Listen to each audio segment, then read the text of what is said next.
All right, guys, if you watch any type of fighting content online, boxing, kickboxing, MMA, street fighting videos, you've seen this comment. Hey, that won't work. That won't work in a street fight. That won't work in the ring. Won't work on the mat. So are they right about certain martial arts, or are these just keyboard warriors who are talking tough? Guys, I'm Alan Branch from Glove Up. My man is with me live, David Dice. How you doing, buddy? Great, man. How you doing, bud? Doing good. Today is the day where we're going to talk about this. And by the time we're done, guys, if you call yourself a fighter, then you're going to know what works. So stay with us. By the end of this video, you're going to know what works, what doesn't, and why the truth probably isn't what you think. So David, I'm sure you get this a lot as well. You know, our channel now, we've had close to 10 million views. So you get lots of comments. 95% of them are really good, but every really now you'll see this comment, hey, that won't work. So I want to talk about that. So we know they've heard it before. It's about different martial arts. I want to kind of go through the argument. So this would be the debate. People say X martial arts doesn't work in a street fight, or that's just a fancy move for the movies. The commonly criticized martial arts, of course, would be karate, aikido. Some people criticize boxing because it's a ring sport, and of course, kung fu, traditional martial arts, things like that. So what do you think? Let's walk through the line right off the bat. How do you define whether or not a martial art is effective or not? You know, number one is I think when you're dealing with ineffectiveness, I think it's any style that doesn't practice combat, right? I used to have some styles go, we don't really, make contact when we're sparring. We pull the punches, right? But if I wanted to, I could really nail you. And I liken that to a baseball player saying, okay, I can swing a bat really well, man, in the air, but can you hit a curveball, right? Can you hit a fastball? If you're not hitting balls, right, there's no way it doesn't translate. So me personally, I think the worst or the most ineffective styles are styles where they're not making contact, or at least, some real life situations, right? Sparring or drills. So Joe Louis used to say when we would discuss different martial arts, he would say, well, I'll go into certain schools and a guy will say, I can't, this punch is deadly. And Louis would say, how many people have you actually killed with that punch? That's true. Yeah. Generally, the answer was none. And then he would say, how do you know it's deadly? So if there isn't some realm of realism put into play, like you say, how can you test it? So yeah. Let's go through the line of a couple of different martial arts, and then we're going to get into the meat of this. So let's talk traditional karate, taekwondo, tang sudo, things like that. What are the advantages and the disadvantages? If it's taekwondo, it's certainly they stand close to each other and still try to kick, right? So they don't really practice the zones, right? A kicking zone, a punching and kicking zone, an elbow, knee, headbutt, right? So I think, but man, there are some guys that can kick like mules, from taekwondo. So I would never say that's not effective, right? But if you take that, then, I would suggest, and I've done this many times, where they at least learn boxing as well, right? Because when you're standing this close to somebody, blasting them really hard with a fist is by far the best weapon that I know of, right? For sure. And guys, if you aren't familiar with the ranges, sometimes they're broken down into 3 or sometimes 4 different ranges. Your longest distance, of course, would be a kicking range. Then you move into a punching, and then it's an infighting range where it would be elbows and knees. And then once you've secured a grip or grabbed a hold, then we move into a grappling range. And no matter what our answer is today, it's obvious that you should have some working knowledge of all of these ranges. Absolutely. No question. What we're going to do, though, is root down to which single martial arts, if any, is the best. So let's move directly to Aikido. So Aikido is based on a lot of circular principles of redirection. We always felt like there were some pretty cool principles in there, but difficult to enforce in many situations. Yeah, anytime somebody goes, here, grab my wrist and let me show you what I'm going to do, I have problems with it because I don't like street fighting. But if it's going to happen, I'm darn sure, not going to grab your wrist, right? And so those moves, I think, are pretty lame, to be honest with you. You know, I can't stand when when anybody makes a street fighter out or somebody who is attacking people to be a buffoon. Right? That's what they do. So a lot of those types of martial arts that practice like that, man, you know, I just have problems with it. Well, your very interesting thought, which I don't know if you've ever had this thought, but in martial arts, when you're doing self-defense, right? And a lot of the traditional styles will do a lot of pre-organized self-defense movements where I know a punch is coming, or I'll say, like you said, grab my wrist and then I can execute a defense. Why would you ever let somebody practice letting somebody grab your wrist or put you in a choke or grab you around the throat? I mean, your first reaction should be, don't grab me. Don't put your hands on me. Like, and then worst case scenario, we have to do it. All right. So and I like the posture that Joe always talked about. You know, he would sit here with his front hand talking like that and then be able to pop somebody. Because if, you know, that's why the shot that hurts is the one they don't see coming. So if it's going to happen, then you need to be fast and first, if at all possible. Right. Which brings me to another example, boxing. So is boxing street fighting? So people will say, well, what about kicks? So you don't have gloves on. What if it goes to the ground? You know, would boxing be considered something effective for the street? I mean, everybody's seen a bunch of street fights. I've seen punches drop people way more than kicks. Yeah. And I love kicking, right? You know, leg kicks, knees, you know, stomps to the knee, front kicks, groin shots, right? Head kicks. You know, if you land it on somebody, that person had no business fighting, right? In a street fight, that's because you can be real vulnerable there. But yeah, I think boxing, man, I still don't think there's anything more effective than a good, hard, you know, straight 1-2, 2-1, 1-2-1, 2-1-2, you know, right down the pipe, right? Personally. Well, if you think of this, regardless of the style, whether it was a karate style punch or from a traditional martial arts or a good boxing straight right hand, Joe Louis always taught that the holy grail of fighting was accuracy. So whoever can land it, that's the most important, regardless of the type of punch. But then you'd have to argue, you know, all right, well, let's take all things even. We both have good accuracy. Which punch mechanically is the most sound? Which one's going to have the most power? And then I think we would both argue from a punching standpoint that boxing is by far superior. I saw Mike Jawite, who's a great guy, by the way, really excellent fighter, martial artist.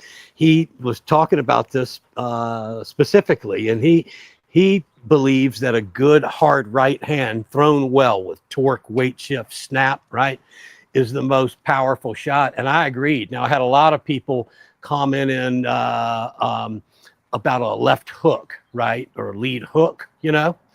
But I can't agree with that. I just can't agree with that. You know, anything a little bit circular is going to be slower than a straight shot. And most people don't know how to throw real straight shots, right? So when they come up against a trained fighter that knows how to fire hard and fast, it's surprising, you know, it's real surprising to them. Well, martial arts is a lot like religion and politics. It'll bring out the crazy in you. So people have very, very strong views about what they feel like can work. And I think that would be, first of all, if you're watching the video, guys, great to have you. Drop a comment down below. Which martial art do you think is the most effective? And, you know, Alan, like, you know, there's Japanese styles like Kyokushin, for example. So those guys punch hard, kick hard. It translates. I've seen it translate many times well into the street, right? Because it's hard, fast, bang, bang, bang, right? Just react immediately. And, you know, even though when they do the full contact stuff in the ring, they're punching to the body. Well, that's easily transferred up to the chin, right? So people will go, oh, God, well, they're not hitting in the face. Well, let them hit you in the face and see what happens, right? For sure. So if we're talking MMA, BJJ.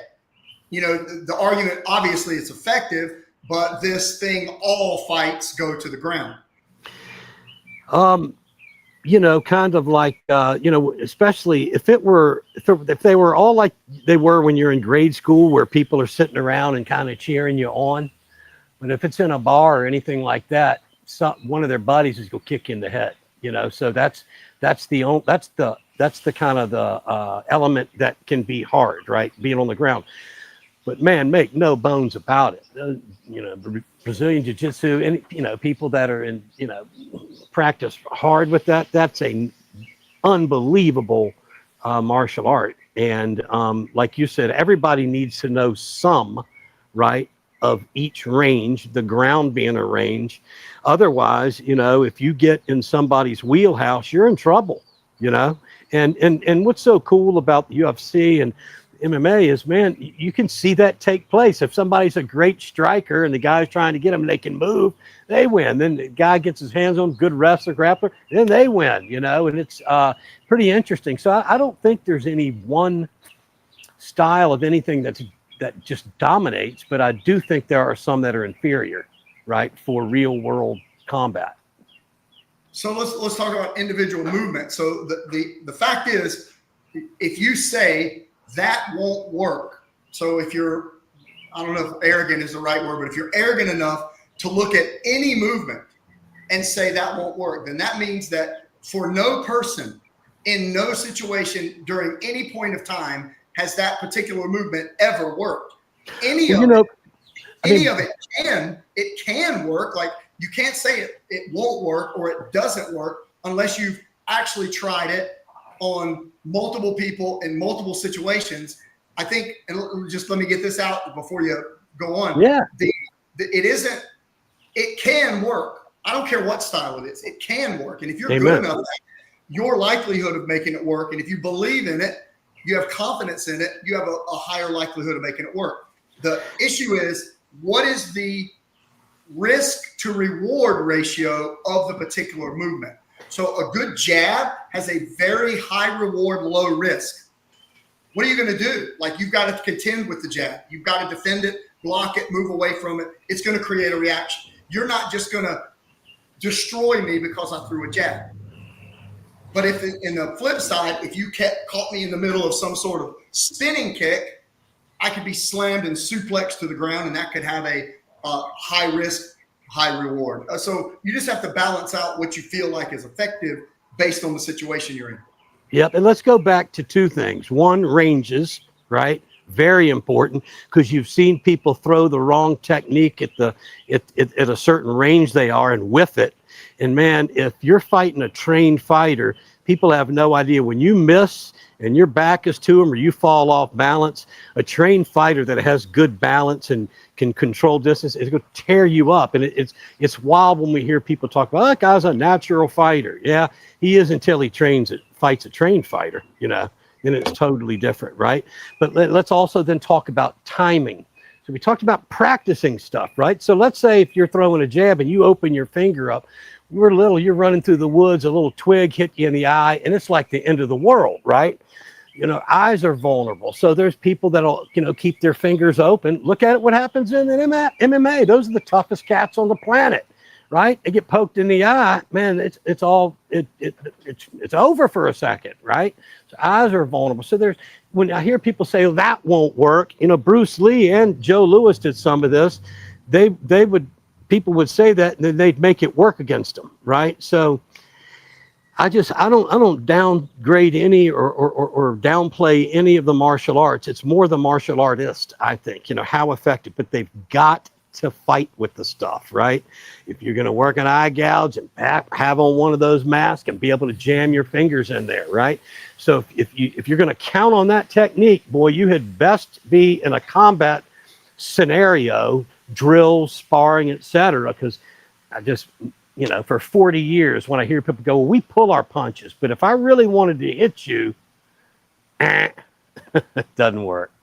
We always used an analogy that if you had a basketball goal and you were taught to shoot basketball, but instead of making the basket, your goal was to always go to slightly to the left of the basket.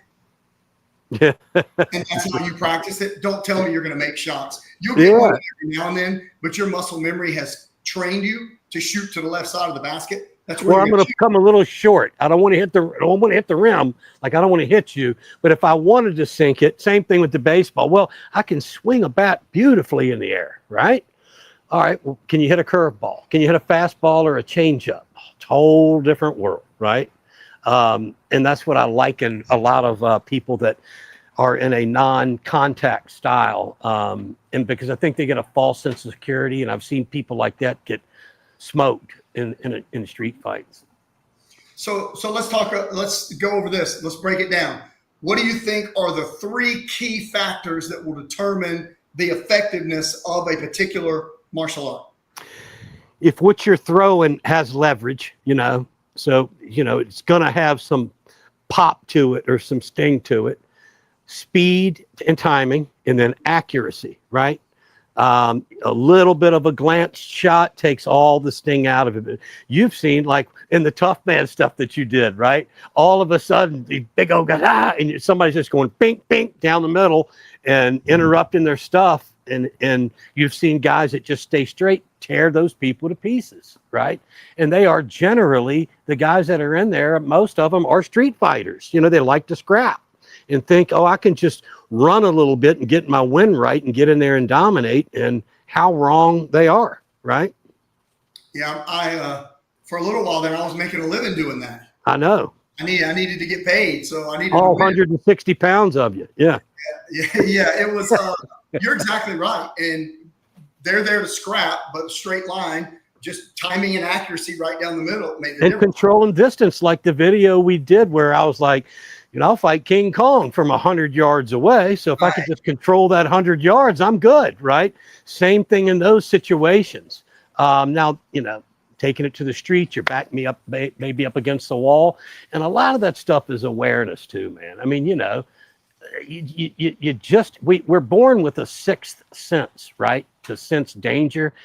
And people need to expand on that a little bit, because you can feel when something's going on. And if you're naive, then, you're going to be hurt or get hurt at some point, So let's add, so your three points were leverage, timing, and power. Accuracy. Yeah, accuracy. Accuracy, yeah. Yep. So I said speed and timing together, right? And then something that's got to have some butt to it, some crack to it. And then you got to be accurate. And listen, so when we're hitting a heavy bag, Alan, one of the things that I do with our guys is I'll put little dots on it, those little sticky dots that people write prices on, and say, okay, don't be happy if you hit that bag. That's a huge target. So if it's a headshot, we're hitting that dot. If it's going to be a circular shot, you're hitting those dots, right? Body shot, hitting the dot. And that makes it, that's a good way to train, right? For accuracy. So let's go, let's add one. Okay. The ability to control adrenaline. Whew. So tough man contest, I always felt like was, I got to spar some really good fighters, some world champions in kickboxing. Of course, got to spar Lewis and a lot of his guys.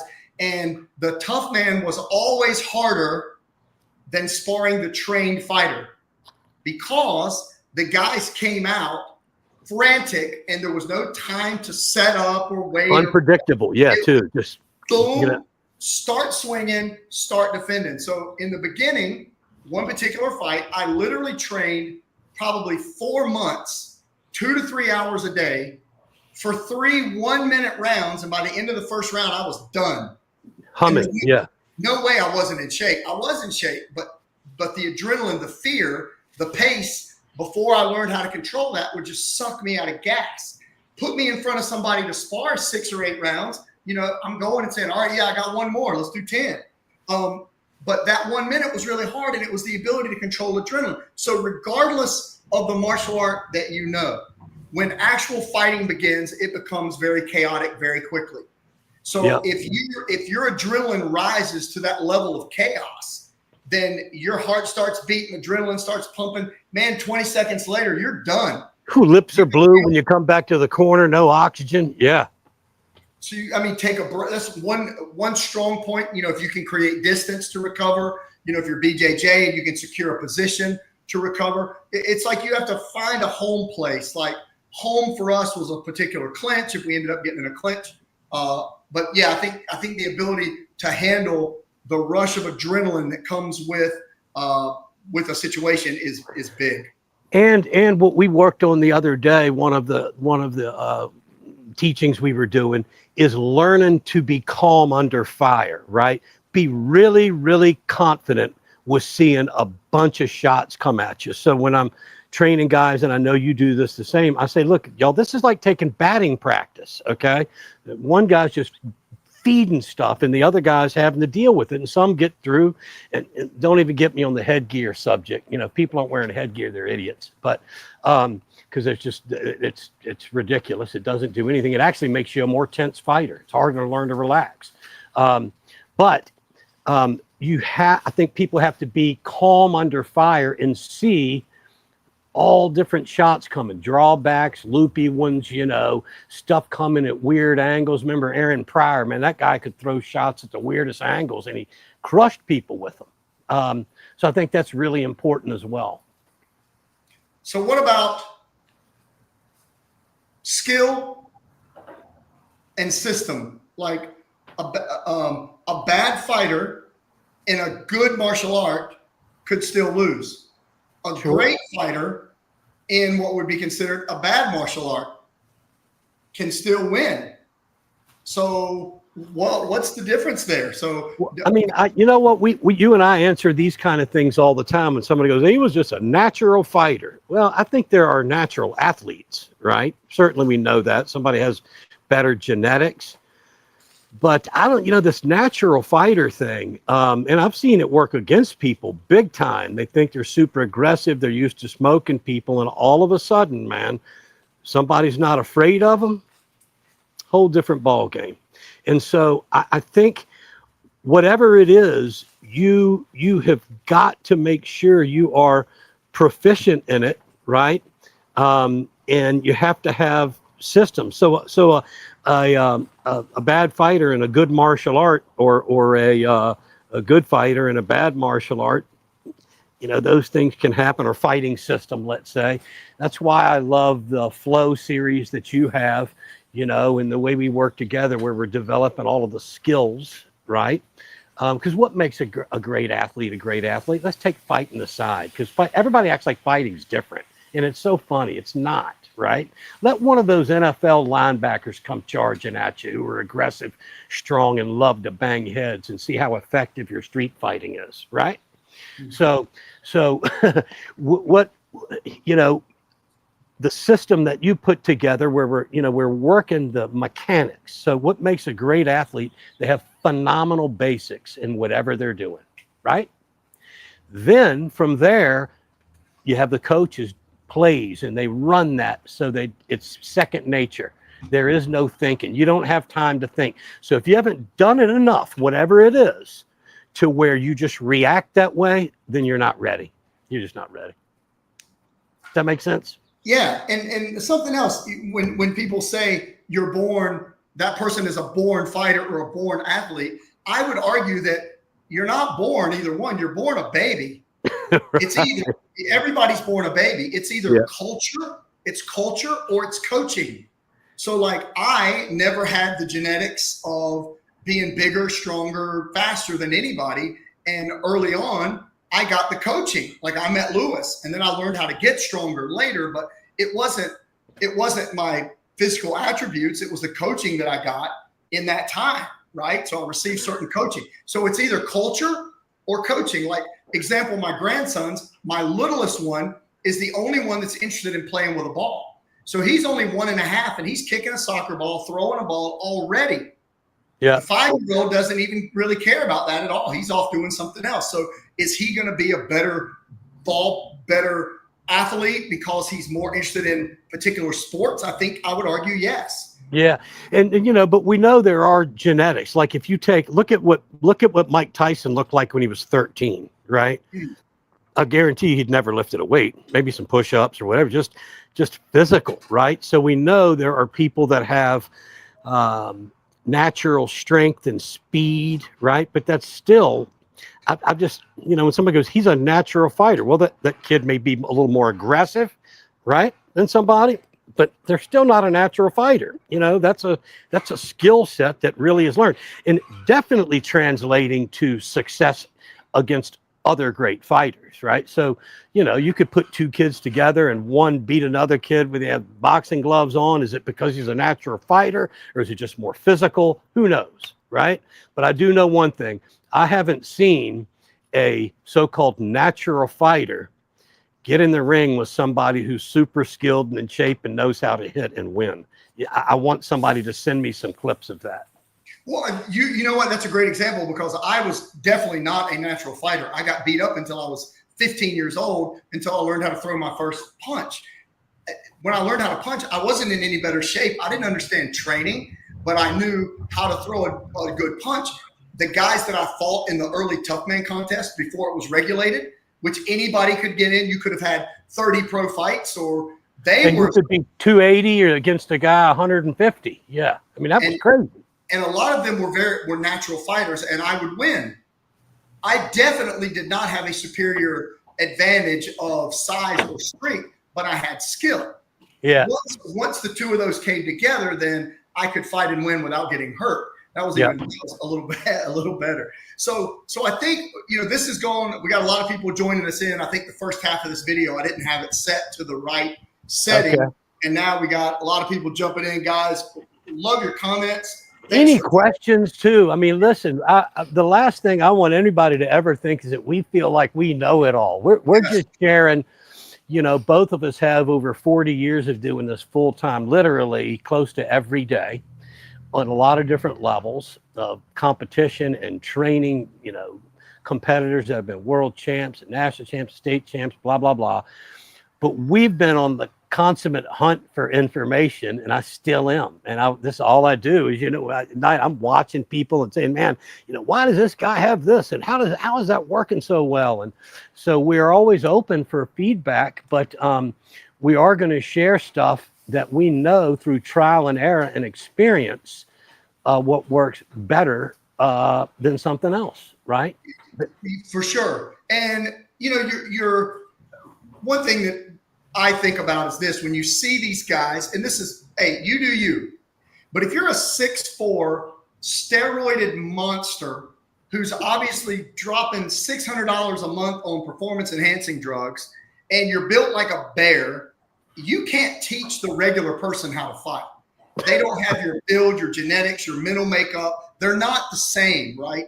There's a level of aggression that certain big guys have that make them extremely dangerous. Yeah. There's also a lack of, I don't care, I'm coming at you. There's some guys that are big and tough and they could fight for sure. But when I see those guys try to teach, they don't have the ability to even demonstrate how to execute simple mechanics. Right, exactly. For the rest of us who aren't, I'll be 60, for the guys like me that want to still be able to fight, I've got to rely on getting as strong as I can and being as skilled, as sharp, and accurate as I can while developing attributes. What are they? Speed, strength, power, explosiveness, timing, rhythm, reflexes. That's what you develop as a result of training, and that's what makes your martial art work. So I seriously feel like if your style, whatever it is developing good attributes, you've got a very good chance of surviving a fight. When you add the skill to it, the way that we do it, point by point and breaking it down, that's when you become a much more effective fighter. Yeah. And, the Marcus of Queensberry rules fly out the window in street fights. So that's another factor. You can be the toughest cat in town and somebody catch you from the side. And, if you hadn't taken shots or know what to do when you're a little dazed, that's another issue. But it's funny, I had an instructor I used to have say, how much does he bench press with his chin, right? So even with somebody's a lot bigger accuracy, if they've never been popped real hard on the tip of the chin, right? Or, other vulnerable areas, you still have a chance. But man, somebody that's big, strong, and aggressive, I mean, they may be able to get away with some crazy stuff. That's why they have prisons, you know. But no, you know, it's funny, man. There is no one way. But I mean, think about this. So the style that we teach, right, translates easy to, you know, using elbows, and so those are really kung fu moves at first. You know, blocking and cracking with those elbows. So it's that's why I like an eclectic style or modern, you know, karate. We couldn't call it kickboxing or fighting, right? You know, running facilities 40 years ago because parents, you know, people wouldn't want to send their kids there. So we called it, you know, American karate. And it was just Joe Lewis's system. And then we would I'd bring in like Dan Inosanto. He's really the first guy that taught me the elbows and how to make that stuff flow into other stuff, and which is really cool. And you and I'll do some segments on that, teaching that, because it's a, you know, the style that we do and that Joe did converts really well to self-defense or street fighting, you know? Yeah, and along with the skill, again, that type of training builds those reflexes and that timing and those things that you need to make stuff work. Because I think you'd agree, I don't care what your martial arts style is. If you can't survive the first 2 seconds of the fight, you're either going to get popped or you're going to get taken down. Your head's going to bounce off the concrete and you're going to be unconscious. So you've got to do something to survive that first 2 seconds of combat, or you're done. It doesn't matter the style. And I think that is something else. When you start to try to pit style versus style, like kung fu won't work against Brazilian jiu-jitsu. Right. Well, what are we looking at? Do we have a superior kung fu guy, like some of these guys out of the Shaolin Temple that can kick their way through like 4 inches of concrete faster than you can blink your eye? And you're dealing with a regular everyday Joe Brazilian jiu-jitsu guy? I mean, if the kung fu guy wins, can you now say that BJJ doesn't work? You know, yeah. It's the level of fighter. It's the situation. It's what happened prior. And this has always been an interesting principle to me, that all, I kind of like it. It just sticks in my head that all fighting encounters are determined by what's called the SAT principle. So you have strategy, which is your technical abilities, like what you know. Then you have your attributes, which would be speed, power, explosiveness, rhythm, etc. And then you have chance. If I find the 2x4 before you do, that's what I was going to say. I was going to say ashtray or beer bottle. Yeah. Yeah. So that's another whole factor. And let's face it, none of this is you know, what is street fighting anyway? You know, so I mean, we're talking about two different things, right? And it just kills me because this style beat this style and this style beat this style. Well, I think you know, what Dana White and those guys have done just so masterfully is at least eliminate stuff that is really ineffective, and you know, that they may have really been good at it and they could be physical, but it's been able to discard ineffective stuff that was, you know, just wasn't going to really work against two trained fighters, right? But still, there's just the variables are so different, and none of it is street fighting, you know. And people go, oh, well, I could bite the guy. Well, hey, if the guy that's got you down, he could bite you too. So that's not really the equalizer, right? Or I could stick my thumb in his eye. He could stick his thumb in your eye. So I don't like those answers, you know. Now, certainly, you know, it doesn't take a lot of pressure to pull somebody's ear off or take a big plug out of them. That may be a little bit of an equalizer, but a guy could do it to you, or just grab one finger. You know, I've trained bouncers and taught, man, you just get a hold of one finger, right? And you can walk anybody anywhere, right? I've never met anybody tough enough where you could just break that finger backwards and they don't flip out. Except in the movies. Oh, yeah. Right. All right, so let's do this. Let's go over a couple of examples of when the less effective martial arts can work.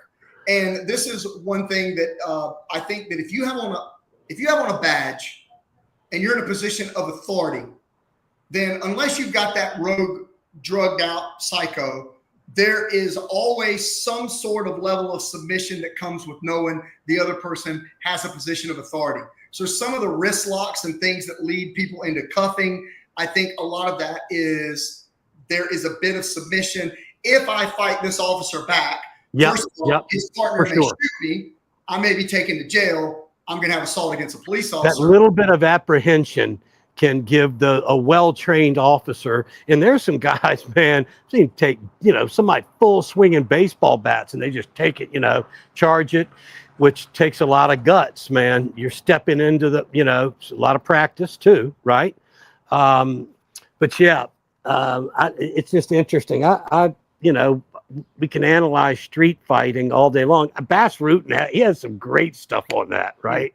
I love watching those, and it's effective. But it's not all this tricky 8-step things. That's the other type of martial art that worries me a little bit. I'm going to grab here, turn here, spin here, whip this around, step through here, right? Rather than pop, bang, I like the Bas Rutten style way more than the 8-step martial art style. Yeah, so he's super direct, which is super beneficial, but he's also one of those guys that's very large, very strong, very big. And when you're looking at a skilled to the max, when you're looking at a regular guy that's trying to learn to fight, a lot of them will look at these guys and be like, yeah, of course he can do that. Look at it. But will that work for me? And the answer is, yeah, if you're accurate, you've got some speed, you're throwing with proper leverage, and you can handle yourself and do it properly, of course it can work. And you're usually taking somebody, one of the people in an altercation usually has a physical advantage over the other guy, right? And so there is some skill involved. You got to practice it. You can't just go, you know what, I saw this, I read it on the back of a Cracker Jack box or in a comic or watched a video, and I'm ready to go out there and do it. Well, and there are people that really believe that, which sadly. But like a Hollywood block, if you've got a good jab, you learn a jab, all you have to do is angle that up. Anybody throwing a loop and punch, it'll wrap around you, right? And you got something straight. That's not a hard thing to practice, and it's extremely effective. Is it pretty or tricky? No. Does it work? Absolutely. So the martial arts that you think are most likely to work, if we broke them into a tier, I think I would say the most likely to work that have been tested under some sort of combative pressure would be a boxing, Muay Thai, kickboxing with some wrestling, BJJ or judo, and then learning how to integrate all those together. So before we discuss that, I want to make a point, and this isn't picking on box strikers or grapplers, but you know how clean certain boxers are. And you know how good of grapplers certain Brazilian jiu-jitsu or any, I don't want to pick on them, they're awesome, any jiu-jitsu style. But if you see a fight break out pre-match, they start swinging. Mm-hmm. So I've got 2 awesome jiu-jitsu competitors. As soon as they get a little pissed off and start to fight, punches start to fly. Yeah.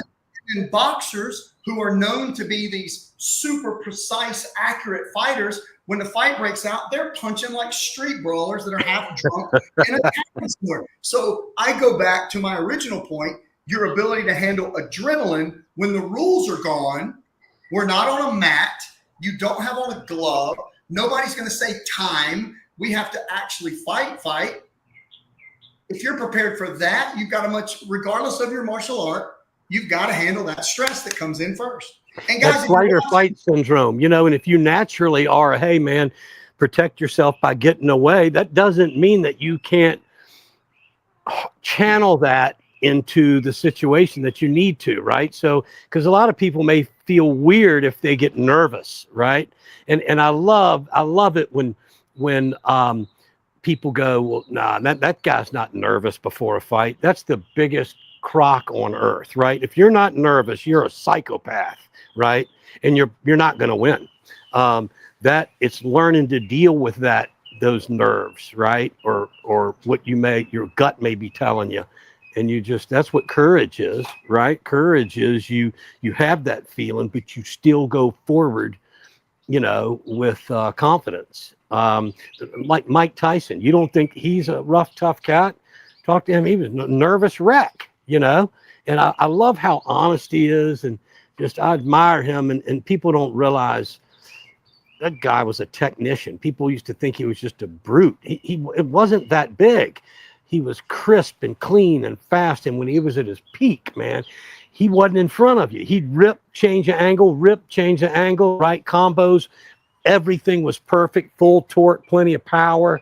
I just don't think people really understand how good he was as a technician. And it was not just brute force, not even close. Let them stand in front of him even now and see if they still think that. Yeah, exactly. It's one thing to sit behind your keyboard and type out what you would do.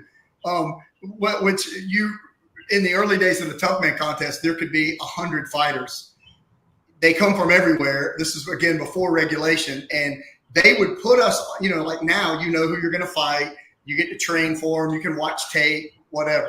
Back then, 100 of us in a room, you don't know who you're going to fight, right? You could be sitting right beside them. Half the guys are on drugs. The others are pacing the room, trying to pick fights in the locker room. And randomly, of the luck of the draw, 2 of your opponents are called. And at any given time, one can be me. Yeah. And that's a little bit nerve-wracking, especially when you're, 80 pounds lighter. Yeah. And you got Paul the pipe fitter Johnson, who's built like a, cables running through his arms and been getting banged around every day, fighting Alan Branch, 155 pounds, Yeah, that would get a little crazy. I was 180, so I got a 180. My bad, 180. Yeah. So the biggest guy that I fought was 333. Yeah. Haystack Calhoun or something like that. Yeah. 6'4", 333 pounds. And, he was a big dude, but his arms were, he was also a street fighter, But let's keep going. I want to get this on. So most likely to work of all the martial arts, we think that some sort of boxing, Muay Thai, kickboxing with a wrestling, BJJ, judo, and then that's sort of an MMA context to mix them together. How about situationally effective? And guys, if you have any questions, if you're watching, you want to ask, I'm watching the chat. So feel free to speak up and ask. We're here to do this today. That's all we're on. And we're ad-libbing, by the way, too. So just, it won't interrupt us. Any questions you have, right? Absolutely. That's why we're doing this. And if you like this sort of content, then please comment and let us know so we can do it more often. So Dave, situationally effective, limited, but can work for sure. Say karate, kung fu, taekwondo style, depending on the training, like you mentioned early, and then Krav Maga, which is great, I think, for self-defense, but it lacks a lot of sparring, and in America, at least, the high pressure ability to deal with stress that they would have in Israel. I mean, I always go back to, if you're not hitting and getting hit, then, you're never really going to have that confidence. And I just don't think it's ever going to be that effective. So there has to be contact, right? Whether it's grappling or whatever you're doing, you've got to be in a situation where you don't know what the guy's going to do. And you're working on the timing and, reaction time and your speed and all of it, changes of time, kind of about half and pick the speed up. Right. But any style where your hands aren't up, you're in trouble. I'm just going to tell you right now, in a situation like that, you better keep your elbows in and your hands up in some fashion, right?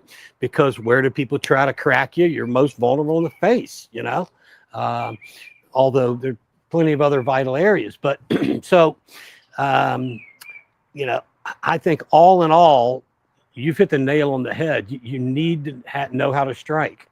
You need to know how to block stuff or let stuff crash you without hurting, right? You've got to have takeoff speed. Listen, a slow punch has never hurt. I don't care how big somebody is, right? They rarely land. So you have to have some sort of takeoff and speed. I hope I'm answering your question. I think kicking below the belt with hard kicks to the femoral nerve, the knees, right, are nasty, the groin. And then if somebody gets their hands on you, you got to know how to deal with that, right? Because you can't punch if somebody's, got you in a bear hug or real close to you. You've got to know other stuff. And like you said, you shouldn't let them get there, but you're not always in control of that situation. For sure. So we went over most likely to work, situationally effective, we think, based on exactly what you said. If the karate, kung fu, taekwondo, Krav Maga styles are training that way, there's definitely some effectiveness in there. And then least effective martial art. Sorry if somebody gets mad. We'd love to hear your content, your comments. Aikido against full resistance or a struggling opponent. Sorry, Steven Seagal. Not very effective. And then capoeira, something like that, which looks super cool, and people are very athletic, but very difficult to apply. Those would be two that I would put into a least effective in real combat. I haven't seen many cartwheels land in a bar room or in on a street out in front of a facility or something. But I mean, it's, I'm sure there's somebody that could pull it off, but we're talking about the law of averages, right? What would be most effective? And any kind of, grab art where you're doing like 15 steps, man, they look cool when people, are hitting their jerseys and all, the gis and all that stuff really looks cool. But look, you've been hit before when your adrenaline's rolling and you don't even feel it. So if you're expecting that one shot to make the guy go over like that and then you hit him up and he flip, I don't know. That's a tough one. I mean, it doesn't mean that I don't want to use the word useless. It just means there would have to be a particular situation which would allow that to work. I think that's a nice way of breaking. And Alan, the other thing too that I've come across and seen this happen a lot. So styles that push a block, right? Or commit a crazy way to a block. All somebody has, there's plenty of street fighters that know how to feint a little bit, right? If you fake it and I go, whoa, right? Or something like that, right? Bang. So I think styles that haven't altered some of their movements to play for the miss or the fake are ineffective as well. Well, you made an interesting point in one of our videos that 2/3, was it half or 2/3 of what even professional fighters throw misses?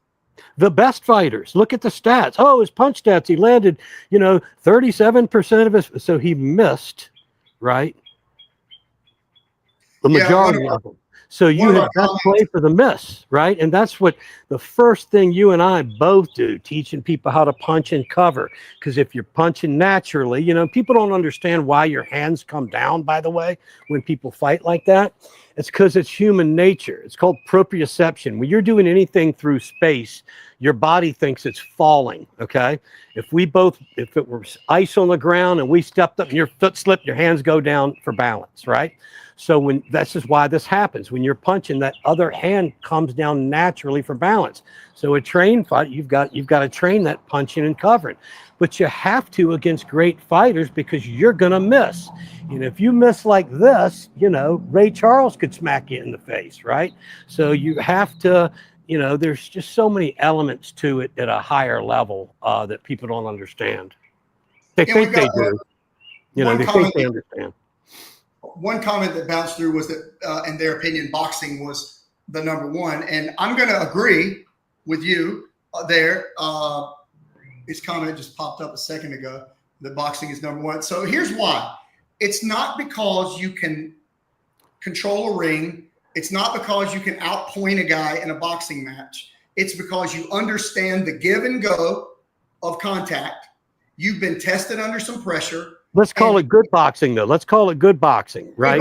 Good boxing. You had best have torque and weight shift in that shot, because you see boxers doing that, and they get smoked, right? So good boxers. Good boxing, good mechanics. Yeah. But the boxing style of training will develop those attributes that we've talked about. So boxing and kickboxing, to me, better than any martial art, forget effectiveness of fighting, the ability to develop those attributes: speed, power, explosiveness, timing, rhythm, offense, balance. defense, distance, angles, moving. Better. Not that can always be applied, because if somebody gets under your punches, and we probably ought to talk about that too, but somebody gets under you and knows how to take you down, then obviously that's not working. And if you had no room, right? So, okay, let's say you're good at pulling back and coming up, catching them. Well, let's say a chair's behind you or a wall, right? So it's such an age-old, question. But I think we've done a pretty good job of helping people weed through, what not to do, right? What direction to go. But I've got to agree with you. And I'm, been in martial arts, for over 40 years and had schools and gyms. And I'm a huge fan of every kind, really. But fast, hard, straight, non-telegraphed punches, right? Like that one video we have, maybe 1.7 million views in a couple of months. That simple thing of not drawing back, right? If people hadn't heard it, so if your jab is here and there's 2 feet from the jab to the chin, if I pull back 2 feet, which is what most people do, I got to make up those 2 feet. My fist has moved 4 feet. Then I got to do the punch is 2 more feet. So my fist literally has traveled 6 feet versus pow, 2, right? So I think that's critical, not telegraphing the shot. So if you get a trained fighter who knows how to fire hard, fast, straight to the point, man, that's hard to beat. For sure.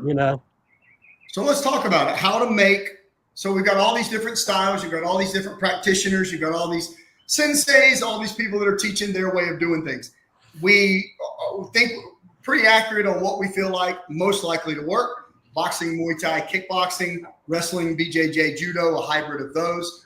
Situationally effective would be something more like karate, kung fu, Krav Maga if it's trained correctly.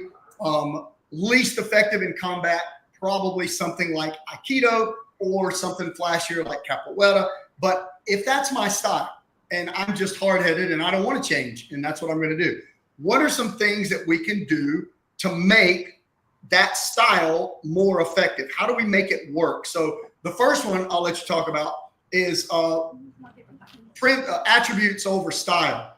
So if you develop the universal attributes of fighting that we've already talked about, again, timing, rhythm, power, speed, ability to handle pressure. Throwing threes, right? Throwing a handful of rocks versus 1 rock. There's plenty of street fighters that can throw, 3 fast punches, right? So, and this is also kills me about a lot of martial arts. All right, swing here 1 time. Well, okay, and they deal with it, right? So your question was, how could you make those styles? I believe your question was, how could you make some styles that maybe aren't as combative more effective?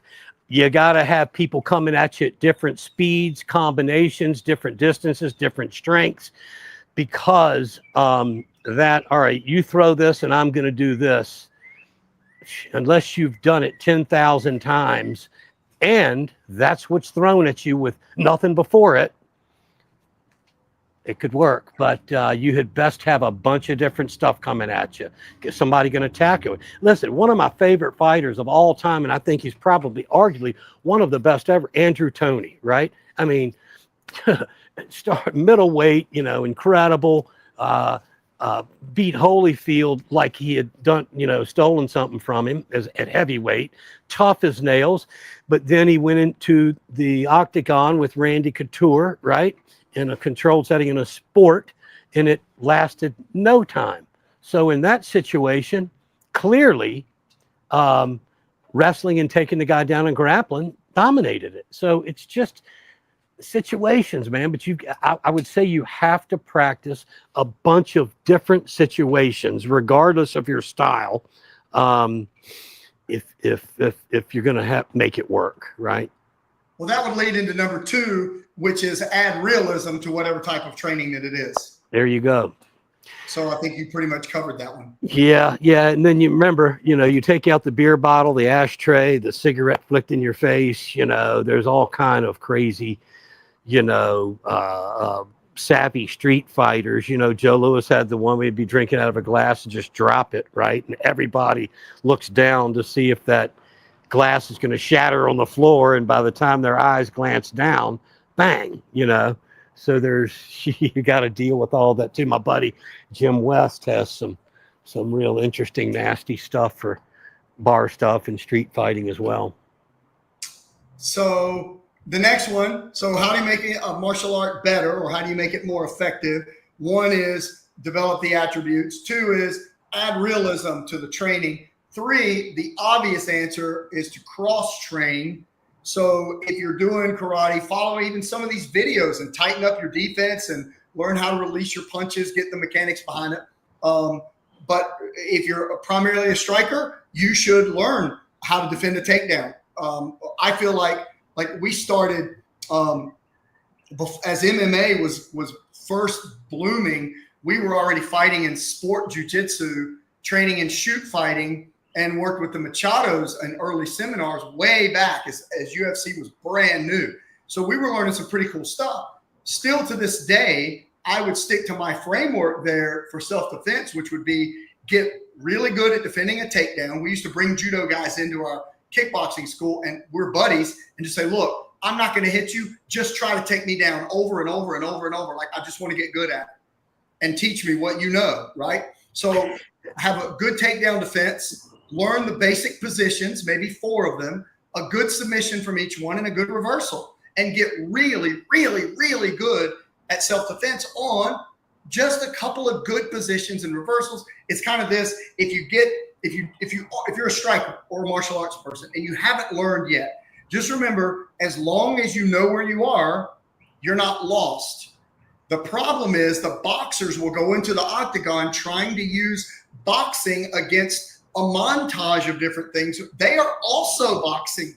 They may not be as good as you are, but they're also boxing. They understand what you're doing. They counter, and then you're lost because you don't understand what they're doing. Or they take your weapons away, like Joe always used to talk about, right? So if this guy's a boxer, I'm just going to crash in, right? So, if there's a much better box. So if you understand boxing, know the angles they can come at, you can be extremely inferior, but you just crash in covered, right? So that can be a way to deal with it. Now, if they can control distance, then you can't chase them around crossing your feet. But that's when you blast the John Jones, the front kicks to the knees and the side kicks to the knees. That's a nasty, nasty shot. So yeah, and I just, back in the day, this was probably 35 years ago, maybe. I brought in Larry Hartzell, right? And I'm bringing Dan Inosanto. One of the things I always thought about is I'm going to bring in the best people that I can and learn from them. I was never afraid for my students to go, oh, well, you don't know as much as him? Nope, not at what he does, but let's learn it. Nobody ever left the school. It made people excited because they know what I want to do is develop the best students. But Larry Hartzell, he was a grappler. Man, that guy was rough as nails. And long before UFC came out, and long before really even shoot fighting kind of filtered into the US, he was doing that grappling, and it was interesting to say the least. And of course, being the school owner, you're always matched with them, so it was a little bit harder on me. And then you'd have the wise guy in class go, "Oh, Mr. Hartzell, I didn't catch that. Show him that again." Right. So, but man, I just, would never trade any of that. Dan Inosanto was so fast, elbows, just, there's just so many good styles out there. And those guys could apply those styles. Big difference. Right. Yeah. They were competitors too, man. They competed, One of my guys, when you demonstrated your front kick on me, one of my guys put in the comments, could you show that from another angle? Yeah. You always get that. You look at it like, all right, okay, yeah. No thing. So I would like to make an argument. We didn't talk about this yet. That from the standpoint that you typically kickbox, same exact stance, position, etc., you can't kickbox a good grappler in the exact same way that you are training to just stand up. Changing your level, being different with your footwork, being more careful with how many overhand punches you throw, how fast you can release your kick. You can get away with some stuff if you're sparring another person who's following the rules that you're following. We're going to fight the same. We're going to be in this position. Okay. But when somebody's grappling, they're not thinking like that. No. So one of the things that Joe Louis taught, which I thought was awesome way back, I've already shown in some of the videos some of the striking movements that nobody's ever seen before. But one point that Louis made is if you're a striker and someone, not just anybody, wants to grab you and take you down, the second that they crouch, you should have gone down a little with them. You don't stand up and throw long overhand punches so that somebody can go under them. You come down, so now you have to run through my hands to Right. get to me. You have to come through. Instead of being able to just slip and dive, now you've got to deal. And also, the lower I am, should you get a hold of me, I can just pull guard or go back to my back. I'm not going to get body slammed. Yep. And, you know, think about this too. We've talked about this. If you're a kickboxing style that always fights the same style, let's just take Muay Thai, for example, right? Squared up, center line exposed. You're going to have trouble with some people that know how to strike to the groin, you know, center line stuff. So they're, you know, your lead hand where you can you know, crack them with is farther away. Your power is closer to them, where you want to have kind of Big Daddy cocked back there so you can really nail it, right? So there's so many variables. We could talk about this forever. But you know, squaring up to somebody, if you're a striker, that doesn't work, right? Because you've given away your weapons. And so, yeah, it's interesting. But you know what? Let one of those guys blast you to the leg or crack you with an elbow or a knee. Hello, right? And, you know, that goes back to you being able to survive the first 2 seconds of whatever it is. Let the jab catch you right off the bat. Yeah, right there. Hard and fast with stepping in behind it. So it's penetrating way into your chin. And if somebody's never been clipped really hard on the chin, right, the point of the chin, and most people fight with their chin up in the air, you know, then they're the people that should never comment on anything, honestly. Well, we had one comment. I almost made a trolls video, but one guy's like, "Yeah, I would just slip that jab and he'd be on his back in 1 second." Really? Okay. So what if I feinted it and you slipped your head over there and I cracked you where your head was going, right? Well, you know, my argument was, hey, no ill intentions. Where do you live? I'm in Wilmington, on the coast. You're in Richmond. Yeah. Show me. Come on down and let's train it together. We could do that anytime with anybody. Listen, I love training with people. And well, what about this? What about this? You can always, if this, then that it, right? But if you know, to answer it directly, if you're slipping, which way would you slip, sir, would be my question. Because if you're slipping to the outside, you know what you're doing. Okay.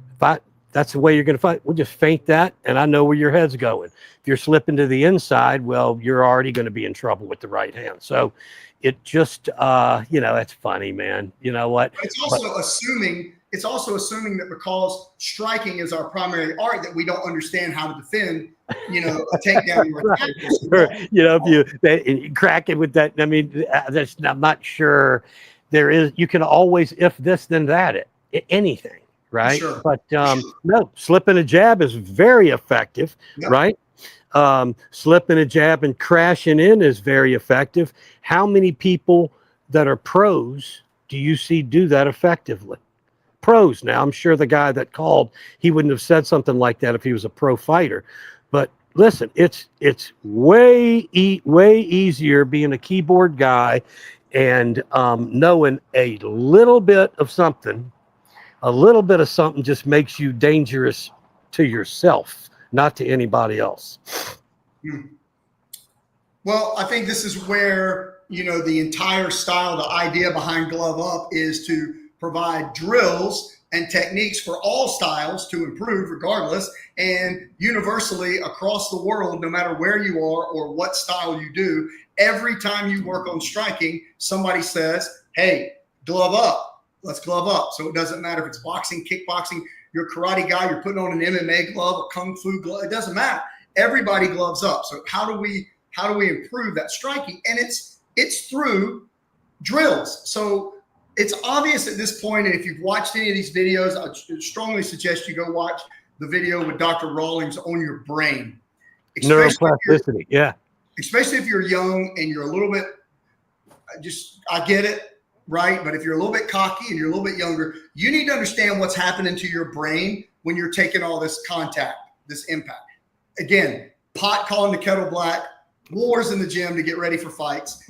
Had a good defense thanks to Joe Louis. Always wore headgear, always sparred with 16-ounce gloves, fought in some smaller, but always took every precaution. This, proven how good of a punch you can take and how tough you are, is not healthy. It doesn't make you a better fighter. Listen, there's loads of research. People that spar without headgear react to stuff too much. Their head will stay on the center line because they're tensed up. You won't find great boxers, world-class great boxers that spar without a headgear, maybe a little bit for the camera or something like that. But from Mike Tyson to Sonny Liston to George Foreman to Rocky Marciano, come on, man. You think you're tougher than those guys? If you think you are, you're in a dream. Wake up. For sure. So the skills there then have to be developed through the drills. So if you're doing sparring drills, you would wear a headgear. You would do drills to develop the skill, and then you can test it out sparring. But there's really two ways you can learn to fight. You can either just fight, which does work. You can get very tough just fighting, but you're going to take a lot of abuse. You're going to be injured. You won't be the prettiest guy on the block either. You know, for sure, right? For sure. Not that either you or I are, but correct. No.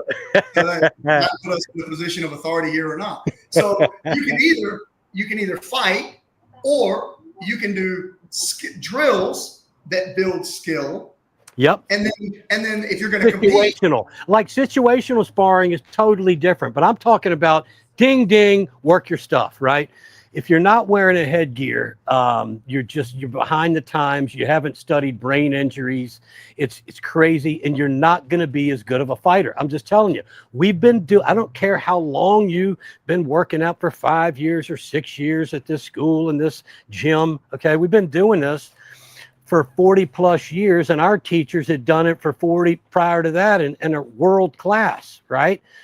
You go to any old school boxing coach, when it comes to sparring, they're going to have a headgear on because you can relax a little bit more. And that's a big part of learning to fight, is learning how to relax in there. When I see these guys with these little gloves, no headgear, tearing each other up, they're far from relaxed. They get hit with everything that comes down the pipe, right? Does that make sense? Sure. And one comment said that he didn't like sparring with headgear because you lose your peripheral vision, which is true. You do lose peripheral. But I looked at it, just all respect, I looked at it a little differently. If I can do it without my peripheral, when the headgear comes off, now it's just enhanced. I see everything. Sugar Ray Leonard said the same thing. And then also, too, there are headgears that have better peripheral vision, right? So that is I hear you, because they can be cumbersome, right? But you got to get the right fitting headgear for you. But you need to protect your temples, man. Okay, you can't keep getting shots. Look at what happens in the NFL. Those guys bang their heads, right? If you're sparring, brain damage comes in the sparring. That's where it comes from. It's not what happens in the ring. It's the leading up to it, the rounds and rounds of sparring. And it just kills me when I see these young guys that somebody is teaching them that that's okay. Look at how they react. Look, if you're sitting here in front of the camera and I flick you, just go like that to your eyes, what are you going to do? You're going to shut them, bat them, right? Working with the headgear teaches you real fast how to deal with that a little bit. Then when you take it off, you're better at that. It's human nature to shut your eyes, right? Or to flinch. It's not human nature when somebody fires at you to slip over and under. It's not. And if anybody says it is, again, you're clueless. You don't know what you're talking about. Okay? It's not. For sure. So, man, this has been a great conversation, and we could do this all day. Hey, guys, appreciate your comments. And want to help people. All we're trying to do, Alan, is just, we've taken these bloody noses, and so did the people that we've learned from, and we're just trying to share useful information. Like an example, when I said don't drop down to come up, people go, well, look at him in the ring, he dropped down. Yeah, but you know what? He doesn't practice like that, because in the heat of battle, I don't care if it's basketball, football, boxing, or badminton, right? You will lose a little bit of technique in the heat of battle. So you practice perfect, bang. So then it may come down to here, right? But if you don't, it's going to be these things here, which never work on a good fighter unless they may be stunned or something or had a bad day. Well, one of our regular comments is Canelo has entered the chat. Like, yeah, this is Canelo does this. I'm like, first of all, you're not Canelo, and if you are, please come on our channel because you are world class, one of a kind. Have they ever trained with Canelo? Have they ever been to his gym and watched him train? He doesn't train like that. Yes. It just happens because it may be a little bit sneakier then, but that's not how they train people. People said, oh, watch Mike Tyson. I've trained. That's not how they train. They train super tight, right? They do not do that. And these people that come on and say, well, watch so-and-so do it. I'm not saying it doesn't happen, but if you don't try to practice perfect, it's definitely going to be ugly as a mud fence, right? And it's not going to be effective. All right. Okay. Hold on. That's a new one. Ugly as a mud fence. Yeah. You telling my age. Yeah. I told somebody the other day, I said, I'm busy as a one-armed paper hanger. Kid goes, what? Never mind. Never mind. Well, guys, hey, appreciate you being here today. Just make sure you say hello. Saw several of your comments. If you want to learn more what we do, go to fighterscollege.com. That's where you can find our online training courses and certification. If you want the combinations, and we do have a free manual on that website too. It's just a basics manual on fighterscollege.com. You can just go download that if you want it. And then if you want combinations, it's gloveup.pro, and that's where you can get how we link all these together. We're going to keep sharing tons of free information, but to kind of give us time to make more videos, we put together a little membership option where you can either do the glove up, or we have like a $4, starting at like $4 a month or so if you want to join our membership here on the YouTube channel. And there's tons of videos on there that, of course, aren't listed. And we have an option too where you can film yourself. You know, if you're learning this stuff, you film yourself doing it, shoot it to. Yeah, for sure. Yeah. So David, you dropped off just a second there, but what he was saying was, I'm sorry. No, all good. One of our levels of training is interactive. So once a month, you film yourself doing the material. Inside of 90 days, you can get a level 1 certification through Fighters College. And you'll be able to, I think if you're watching this and you see especially the level of experience that David has, that you would be a cut above in your ability to teach, demonstrate, and apply virtually all of your strikes once you understand the right way to do it. And, always remember, brother, keep those elbows in, hands up, chin down. And remember to thank God every day that you have the strength to go one more round. Guys, Thanks for joining us. We'll see you next time.